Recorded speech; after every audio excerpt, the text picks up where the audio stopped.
गुरु ब्रह्मा गुरु विष्णु गुरुदेवो महेश्वरा गुरु साक्षात् परब्रह्म तस्मै श्री गुरुवे नमः। बोलो बृहस्पति महाराज की जय, भगवान श्री हरि की जय। नमस्कार दोस्तों, आज के इस वीडियो में हम सुनेंगे बृहस्पतिवार के दिन सुनी जाने वाली भगवान बृहस्पति देव की व्रत कथा।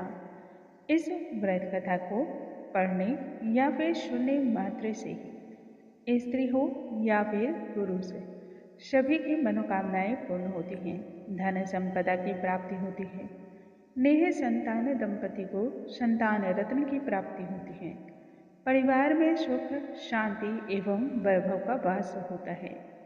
इसलिए गुरुवार के दिन नित्य क्रिया से निवृत्त होकर या फिर जब भी मन एकाग्र हो तब इस व्रत कथा को अवश्य ही श्रवण करना चाहिए। आइए बृहस्पति महाराज का ध्यान करते हुए आज की कथा को हम आरंभ करते हैं।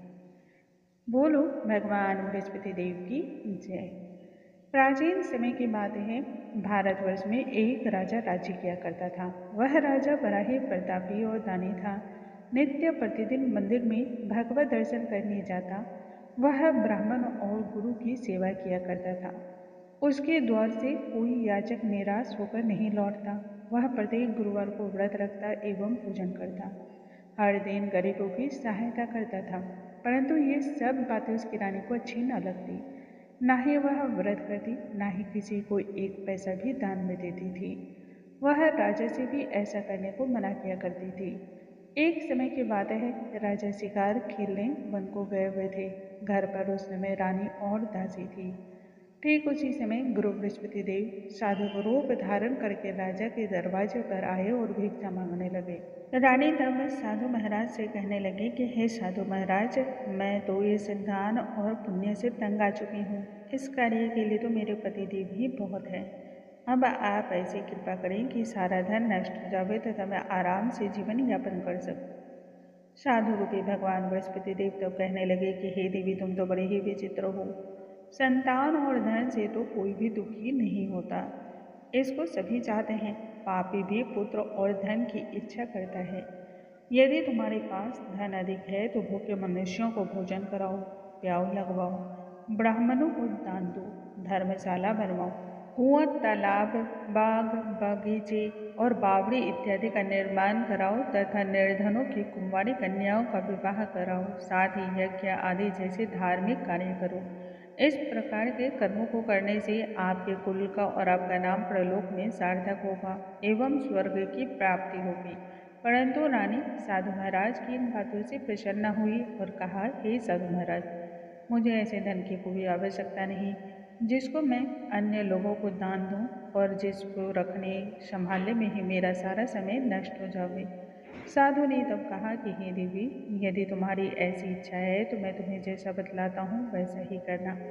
बृहस्पतिवार के दिन घर को गोबर से लेपना, अपने केशों को पीली मिट्टी से धोना, केशों को धोते समय स्नान करना, राजा से कहना कि वह हजामत करवाए, भोजन में मांस मदिरा खाना, कपड़ा को धोबी के हाथ धुलने देना। इस प्रकार से 7 बृहस्पतिवार करने मात्र से ही तुम्हारा सारा धन नष्ट हो जाएगा।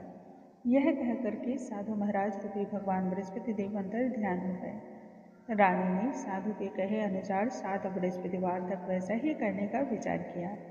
साधु के बताए अनुसार कार्य करते हुए केवल 3 बृहस्पतिवार ही बीते थे कि उनकी समस्त धन और संपत्ति नष्ट हो गई। भोजन के लिए दोनों समय परिवार तरसने लगा तथा सांसारिक भूखों से दुखी होकर रहने लगा। तब वह राजा रानी से कहने लगा कि हे रानी, तुम यहाँ पर रहो, मैं दूसरे देश को जाता हूँ, क्योंकि यहाँ पर मुझे सभी मनुष्य जानते हैं, इसलिए यहाँ पर कोई कार्य भी नहीं कर सकता। मैं प्रदेश जा रहा हूँ, वहाँ कोई काम धंधा करूँगा, शायद इससे हमारे भाग्य बदल जाए। ऐसा कहकर राजा प्रदेश चला गया। वह वहाँ जंगल से लकड़ियों को काट कर लाता और शहर में बेच करके अपने दुखी जीवन को कठिनता से व्यतीत करने लगा। इधर राजा के बिना रानी और दासियां दुखी रहने लगी। किसी दिन भोजन मिलता और किसी दिन जल पीकर ही दोनों रह जाती। एक दिन रानी और दासी को 7 दिन बिना भोजन के व्यतीत करना पड़ गया। तो रानी ने अपनी दासी से कहा कि हे दासी, यहाँ पास के ही नगर में मेरी बहन रहती है जो बड़ी धनवान है, तो उसके पास जा और वहाँ से 5 सेर बेजर मांग कर ले आ, जिससे कुछ समय अच्छे से गुजर बसर हो जाएगा। दासी रानी की बहन के पास गई। रानी की बहन उस समय पूजा कर रही थी। बृहस्पतिवार का दिन था। दासी ने रानी की बहन से कहा कि हे रानी, मुझे आपकी बहन ने भेजा है, मुझे 5 सेर बेजर दे दो। दासी ने यह बात अनेक बार कही, परंतु रानी की बहन ने कोई उत्तर नहीं दिया, क्योंकि वह उस समय भगवान बृहस्पति देव की व्रत कथा सुन रही थी। जब दासी को रानी की बहन से कोई उत्तर नहीं मिला तो बहुत दुखी हुई, क्रोध भी आया। लौट कर रानी से कहने लगी कि हे रानी, आपकी बहन तो बहुत ही धनी स्त्री है, वह तो छोटे मनुष्यों से बात भी नहीं करती। मैंने उससे कई बार कहा, परंतु उसने कोई उत्तर नहीं दिया, इसलिए वापस चली आई। रानी तब कहने लगी कि हे दासी, इसमें उसका कोई दोष नहीं। जब बुरे दिन आते हैं तब कोई सहारा नहीं देता है। अच्छे और बुरे का पता तो विपत्ति में ही लगता है। जो ईश्वर की इच्छा होगी वही होगा। यह सब हमारे भाग्य का ही दोष है। उधर रानी की बहन ने सोचा कि मेरी बहन की दासी आई थी, परंतु मैंने उससे कोई बात नहीं की, इससे वह बहुत दुखी हुई होगी।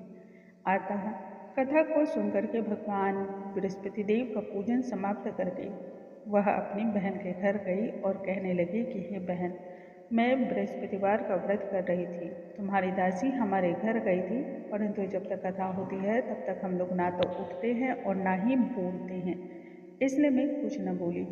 कहो दासी क्यों गई थी? रानी तब कहने लगी कि हे बहन, हमारे घर अनाज नहीं था। वैसे तो तुमसे कोई भी बात छिपी नहीं है, यही कारण है कि मैंने दासी को तुम्हारे पास मदद के लिए 5 सेर लेने भेजा था। रानी की बहन तब कहने लगी कि हे बहन, देखो भगवान बृहस्पति देव सबकी मनोकामनाओं को पूर्ण करते हैं, शायद तुम्हारे घर में अनाज रखा हो। यह सुनकर के दासी घर के अंदर जब गई तो वहाँ उसे एक गहरा बेजर भरा हुआ मिल गया। यह देख करके दासी हैरान हो गई, क्योंकि उसने एक एक बर्तन भली भांति देख रखा था। बाहर आकर उसने रानी को यह बात बतलाई। दासी अपनी रानी से कहने लगी कि हे रानी, देखो, जब हमें अन्न नहीं मिलता तो हम रोज ही व्रत करते हैं। अगर इनसे व्रत की विधि और कथा को पूछ ली जाए तो हम भी इस व्रत को किया करेंगे। दासी के कहने पर रानी ने अपनी बहन से भगवान बृहस्पति देव के व्रत के विषय में पूछा।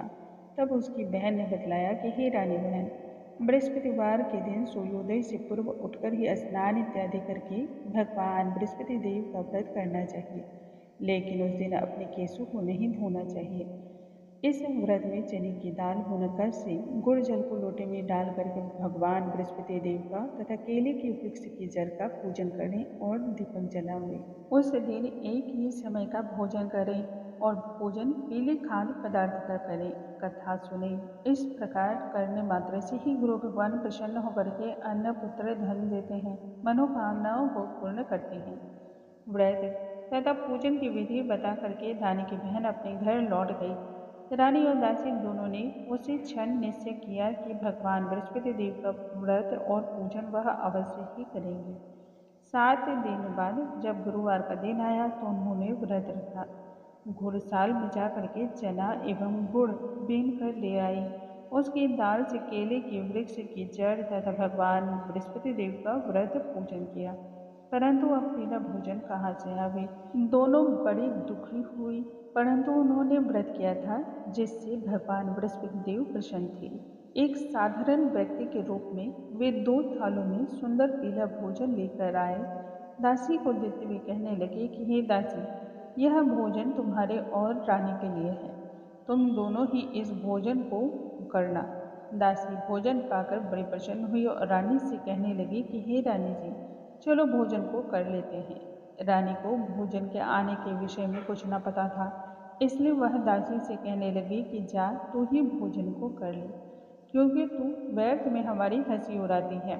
दासी कहने लगी, एक महात्मा हमें 2 थालों में सुंदर पीला भोजन देकर गया है, इसलिए हम दोनों ही गुरु भगवान को नमस्कार करके भोजन को आरंभ करेंगे। इस प्रकार से दोनों ने गुरु भगवान को नमस्कार किया और भोजन प्रारंभ किया। इसके बाद वे प्रत्येक बृहस्पतिवार को गुरु भगवान का व्रत और पूजन करने लगी। भगवान बृहस्पति देव की कृपा से उनके पास फिर से धन हो गया। तब रानी पूर्ववत ही आलस्य करने लगी। एक दिन दासी कहने लगी कि हे रानी, तुम पहले भी इसी प्रकार के आलस्य को करती थी। धन को रखने में तुम्हें बड़ा कष्ट होता था, जिस कारण सभी धन नष्ट हो गया। अब गुरु भगवान की कृपा से धन मिला है तो फिर तुम्हें आलस्य होता है। बड़ी मुसीबतों के बाद हमने धन को पाया है, इसलिए हमें दान पुण्य करना चाहिए। तुम भूखे मनुष्यों को भोजन कराओ, प्याऊ लगवाओ, ब्राह्मणों को दान दो, कुआं, तालाब, बावड़ी आदि का निर्माण कराओ, मंदिर पाठशाला बनवा कर दान दो, कुंवारी कन्याओं को विवाह करवाओ, धन को शुभ कार्यों में खर्च करो, जिससे तुम्हारे कुल का यश बढ़े और स्वर्ग की प्राप्ति हो। पितर भी प्रसन्न होंगे। दासी की बात मानकर रानी ने इसी प्रकार के कर्म करने प्रारंभ किए, जिससे उनका काफी यश फैलने लगा। एक दिन रानी और दासी आपस में विचार करने लगी। ना जाने राजा किस दशा में होंगे, उनकी कोई खोज खबर नहीं है। गुरु भगवान से उन्होंने प्रार्थना की और भगवान ने रात्रि में राजा को स्वप्न में कहा, हे राजा, उठ, तेरी रानी तुझे याद करती है, अपने देश को लौट जा। राजा प्रातः काल उठकर जंगल से लकड़ियां काट कर लाने के लिए जंगल की ओर चल पड़ा। जंगल से गुजरते हुए वह सोचने लगा कि रानी की गलती से उसे कितने दुख भोगने पड़े। राजपाट छोड़कर उसे जंगल में आकर रहना पड़ा। जंगल से लकड़ियां काट कर उन्हें बेचकर अपने जीवन का गुजारा करना पड़ा।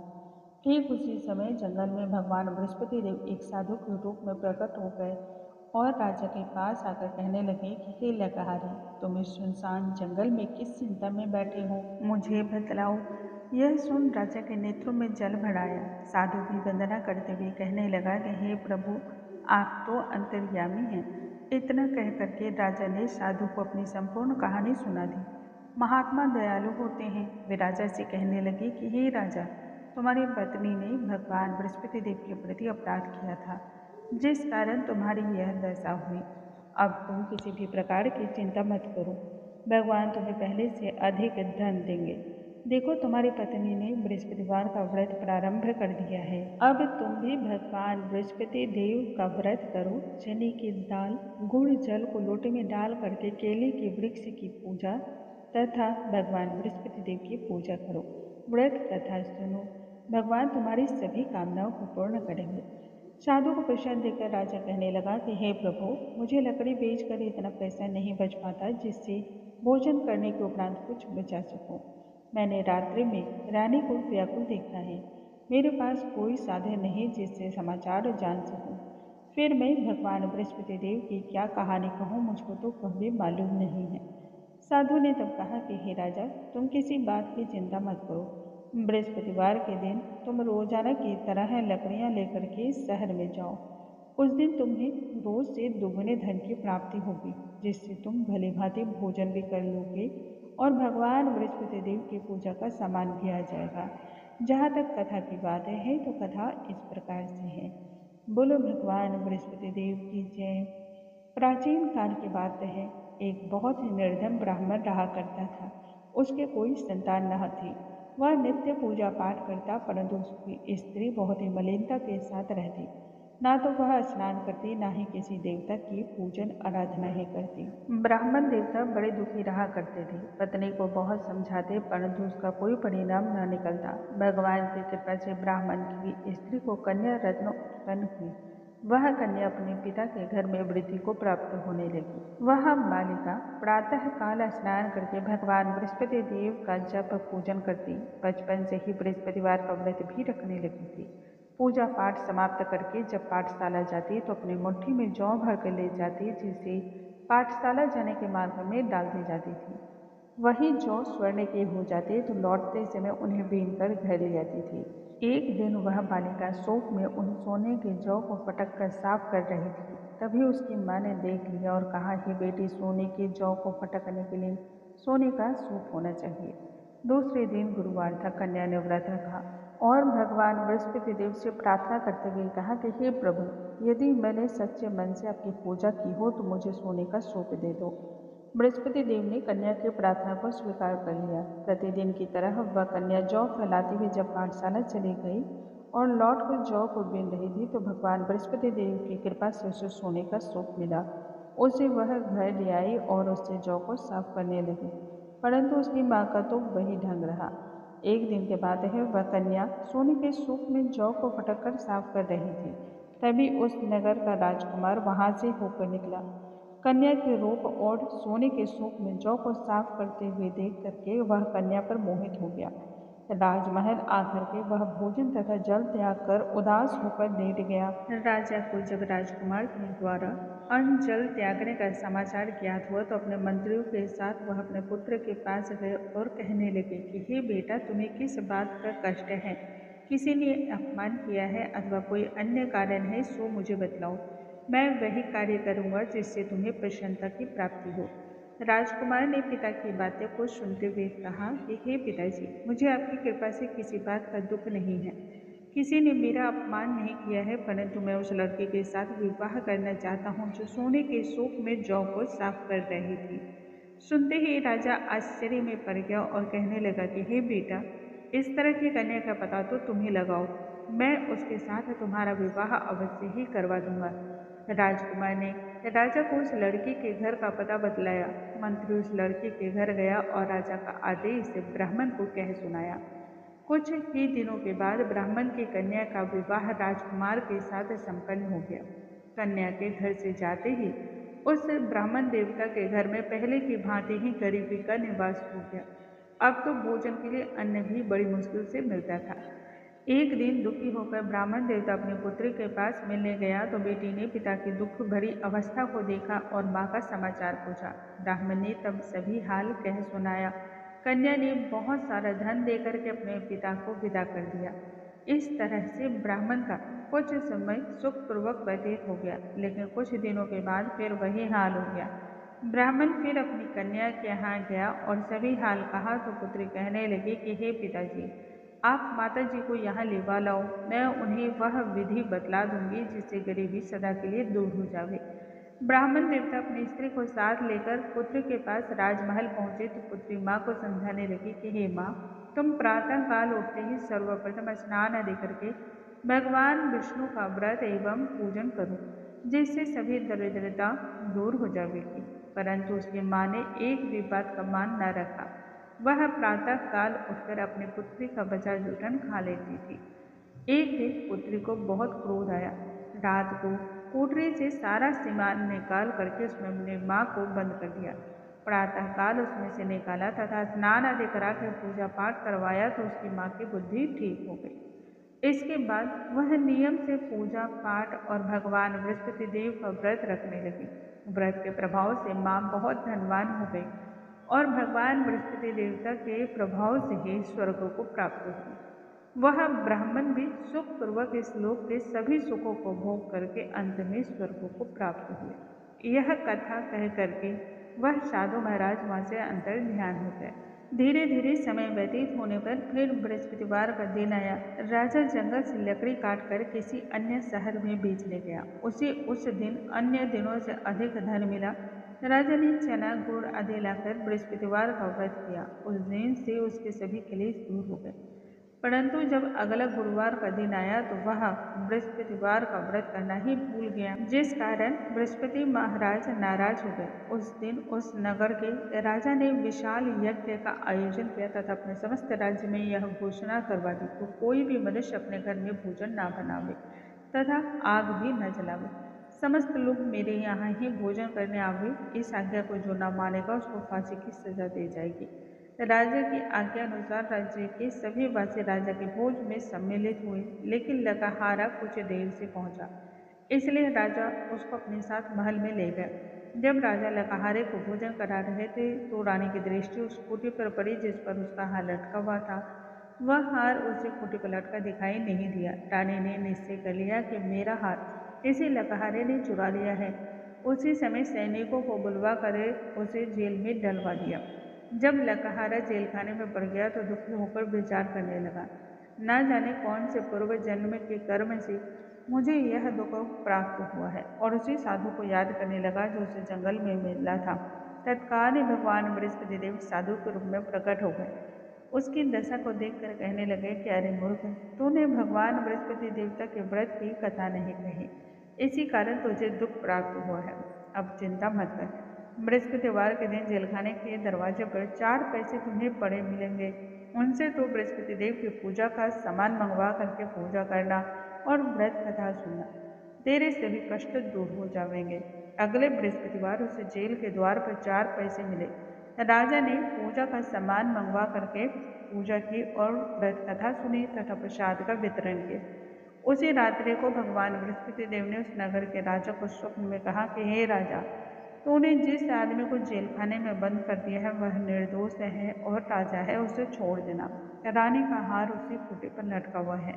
यदि तू ऐसा नहीं करेगा तो मैं तेरे संपूर्ण राज्य को नष्ट कर दूंगा। राजा प्रातः काल उठा और खूंटी पर हार टंगा हुआ देख करके लकहारे को बुला करके क्षमा मांगी तथा योग्य सुंदर वस्त्र आभूषण धन धान्य दे करके भेंट स्वरूप उसे विदा किया।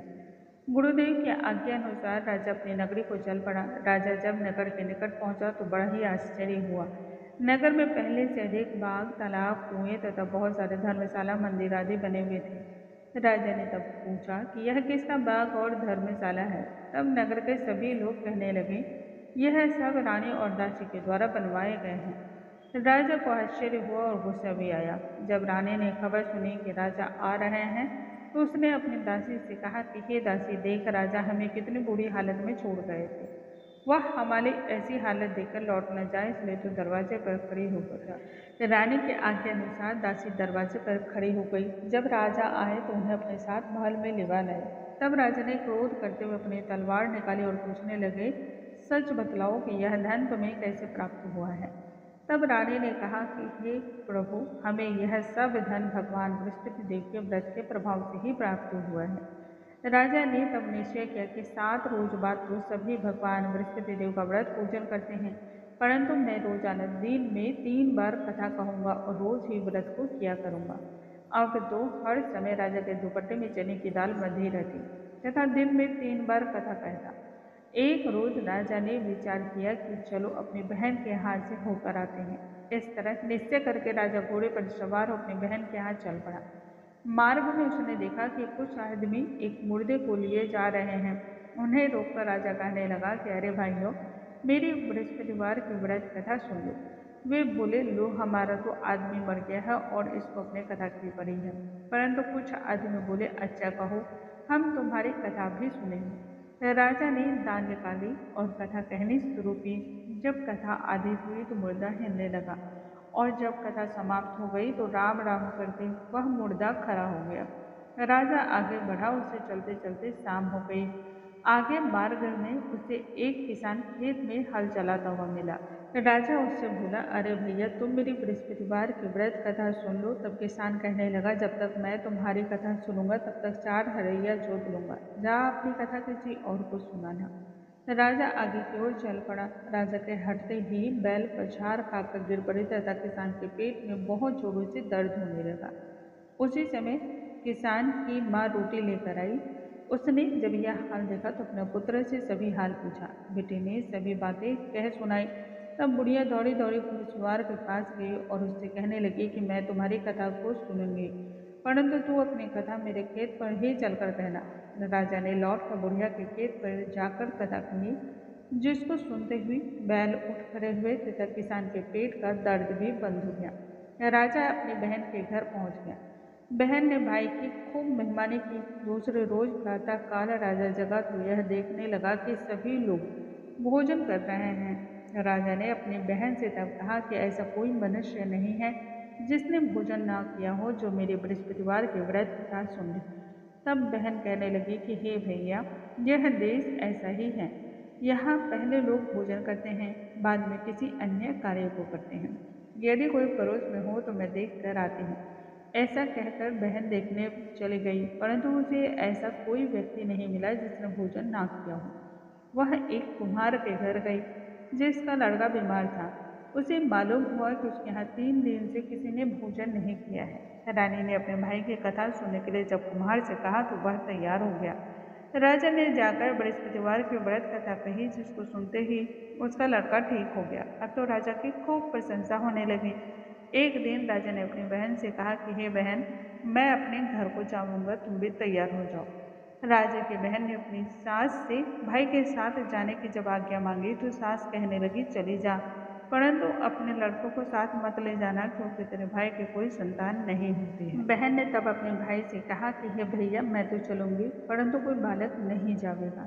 राजा ने कहा, जब कोई बालक नहीं जावेगा तब तुम ही जाकर क्या करोगी। बड़े ही दुखी मन से राजा अपनी नगरी को लौट आया। राजा ने लौट कर रानी से कहा कि हम निसंतान हैं, इसलिए कोई हमारे घर आना पसंद नहीं करता। इतना कह करके वह बिना भोजन आदि किए ही सैया पर लेट गया। तब रानी कहने लगी कि हे प्रभु, भगवान बृहस्पति देव ने हमें सब कुछ दिया है, वे हमें संतान भी अवश्य देंगे। उसी रात भगवान बृहस्पति देव ने राजा को स्वप्न में कहा कि हे राजा, उठ, सभी सोच को त्याग दे, तेरी रानी गर्भवती है। राजा को यह बात जानकर बड़ी प्रसन्नता हुई। 9वें महीने में रानी ने एक सुंदर पुत्र को जन्म दिया। तब राजा कहने लगा कि हे रानी, स्त्री बिना बात किए नहीं रह सकती है, परंतु मेरी बहन जब तुम आवे तो तुम उससे कुछ मत कहना। रानी ने अच्छा कह दिया। जब राजा की बहन ने शुभ समाचार सुना तो बहुत खुश हुई और बधाई लेकर के भाई के यहाँ आई।